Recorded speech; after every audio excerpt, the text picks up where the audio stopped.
آزاد کشمیر کے ضلع نیلم میں واقع پہلی صدی عیسوی میں قائم ہونے والی شاردا یونیورسٹی کے بارے میں جاننے سے پہلے شاردا شہر کے بارے میں جاننا ضروری ہوگا۔ شاردا آزاد کشمیر کے ضلع نیلم کی ایک تحصیل ہے جو مظفر آباد سے شمال مغرب کی جانب لگ بھگ 136 کلومیٹر کی دوری پر واقع دریائے نیلم کے کنارے آباد ہے۔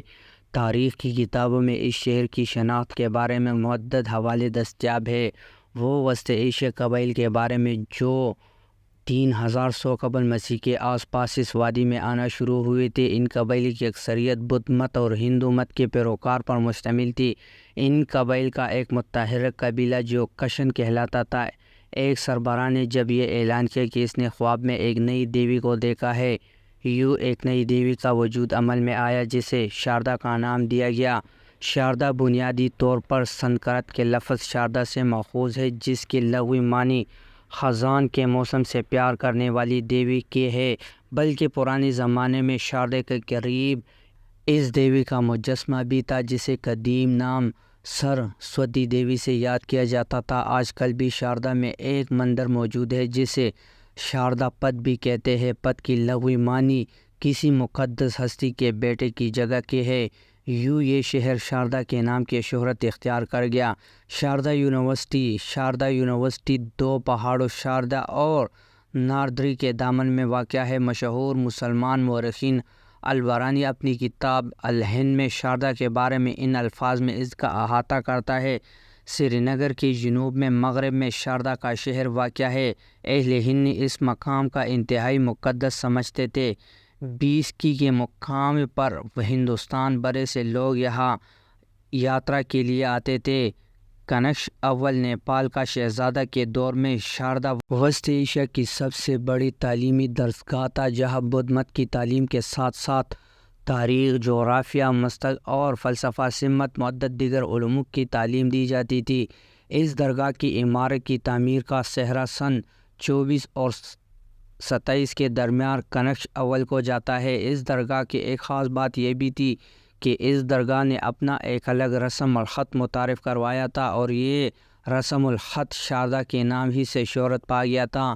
زمانہ قدیم میں جنوبی ایشیا، وسط ایشیا اور چین سمیت دیگر علاقوں کے حصے علم کی مثلاشی یہاں کا رخ کرتے تھے کیونکہ یہ یونیورسٹی اپنے دور میں مذہبی تعلیم، سنسکرت کے عالم، کشمیری پنڈتوں اور بدھ پیشواؤں کی مذہبی تعلیم کے علاوہ فلسفہ، منطق اور دیگر علوم میں اپنا ایک مقام رکھتی تھی۔ اپنے دور میں اس یونیورسٹی کے معیار اور مرتبے کا اندازہ اس بات سے لگایا جا سکتا ہے کہ بقول نامور مورخ زون راج گجرات کے حدود میں واقع ریاست میں ہیما چندر نامی ایک شخص جو علم و فضل اور ذہانت میں اپنا ثانی نہ رکھتا تھا، اس شہر کے چرچے دور دور تک پھیلنے لگے تو گجرات کے راجا جیا سہمانے نے اس سے اپنے دربار میں علم اور ادب کی ترویج کے لیے شامل کر لیا۔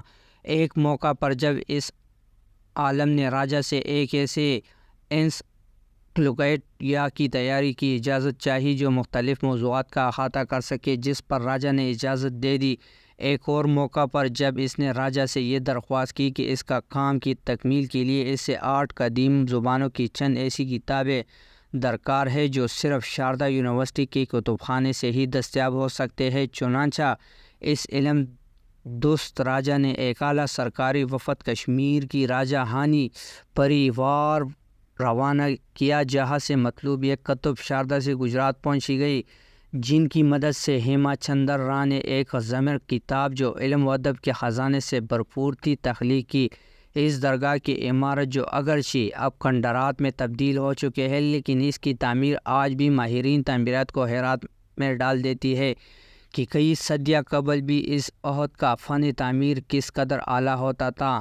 شاردا یونیورسٹی کی عمارت جس کی اونچائی لگ بھگ 100 فٹ تھی، اس کے درمیان بنایا گیا تھا۔ چبوترا فن تعمیر کا ایک ایسا شاہکار تھا جسے دیکھنے والے دوائے بغیر نہیں رہ سکتے تھے۔ یہاں پر لگا بھاری بھرکم پتھر دیکھنے والوں کو حیرت زدہ کر دیتا ہے کہ جب ٹیکنالوجی ابھی اتنی ترقی یافتہ نہیں تھی تب اتنے بھاری بھرکم پتھر ایک دوسرے کے اوپر انتہائی ترتیب سے 18 سے 30 فٹ کی بلندی پر کیسے چڑھائے گئے ہوں گے۔ ماہرین تعمیرات کہتے ہیں کہ یہ کام بظاہر انسانی طاقت سے تو ممکن نظر نہیں آتا، یقیناً اس دور میں انہیں اوپر چڑھنے کے لیے کوئی ٹیکنالوجی ہی ایجاد کی گئی ہوگی۔ اس کی چاروں اطراف دیواروں کو خوبصورت نقش و نگار سے مزین کیا گیا ہے۔ جنوبی جانب داخلی دروازہ ہے، لیکن چھت مکمل طور پر حادثی زمانے کی نظر ہو چکی ہے۔ البتہ مغرب کی جانب عمارت میں داخل ہونے کے لیے 63 سیڑھیاں اب بھی باقی ہے۔ ان سیڑھیوں کی خاص بات ان کی منفرد تعمیر تھی، جنہیں پتھروں سے نہایت سلیقے سے تراش کر تخلیق کیا گیا تھا۔ چونکہ ان کی اونچائی قدرے زیادہ ہے، اس کے لیے ان سیڑھیوں کے ساتھ ساتھ ایک مضبوط رسی کو سہارے کے لیے لگایا گیا ہے تاکہ چڑھنے اور اترنے میں دشواری نہ ہو۔ ان سیڑھیوں کے بارے میں ایک روایت یہ بھی ہے کہ چلی آ رہی ہے کہ سیڑھیوں کی 63 کی تعداد رکھنے کے پیچھے یہ فلسفہ کار فرماتا کہ صدیوں سے جنوبی ایشیا کے بیشتر مذاہب بالخصوص بدھ مت کی قبائل کے ہاں 63 کے ہندسے کو مقدس جانا جاتا تھا۔ اس لیے صدیاں گزر جانے کے باوجود آج بھی بدھ مت کے بعض قبائل میں 63 زیورات پر مشتمل ہار ہاتھیوں کو پہنا کر ان کی پوجا کی جاتی ہے، اور بعض قبائل تو اس موقع پر اپنی مردوائی پانے کے لیے منتیں بھی مانتے ہیں۔ اس وسیع و عریض عمارت میں ایک قدیم تالاب کے آثار بھی ملے ہیں، اگرچہ اب اس کا وجود نہ ہونے کے برابر کیا گیا ہے، تاہم قدیم روایت کے مطابق اس تالاب سے لوگ جلدی امراض سے شفا پانے کے لیے دور دراز سے آتے تھے، کیونکہ اس تالاب کا پانی 2 کلومیٹر دور پہاڑی سے اپنے ساتھ سلفر ملا کر پانی لاتا تھا، جو جلدی امراض کے لیے اکسیر کی حیثیت رکھتا تھا۔ بعض اور مقامی روایت کے مطابق یہاں سے کچھ ہی دور پہاڑوں کے دامن میں شرد نامی لکڑی سے بنا ایک بہت بڑا مجسمہ بھی یہاں کے مذہبی عقائد میں مقبول ہوا کرتا تھا، جس کے بارے میں کہا جاتا ہے کہ اس مجسمے کو چھوتے ہی انسان کا ماتھا پسینے سے شربور ہو جاتا تھا، جو اس بات کی علامت سمجھا جاتا تھا کہ دیوتا نے اس کی حاضری کو قبول کر لیا ہے۔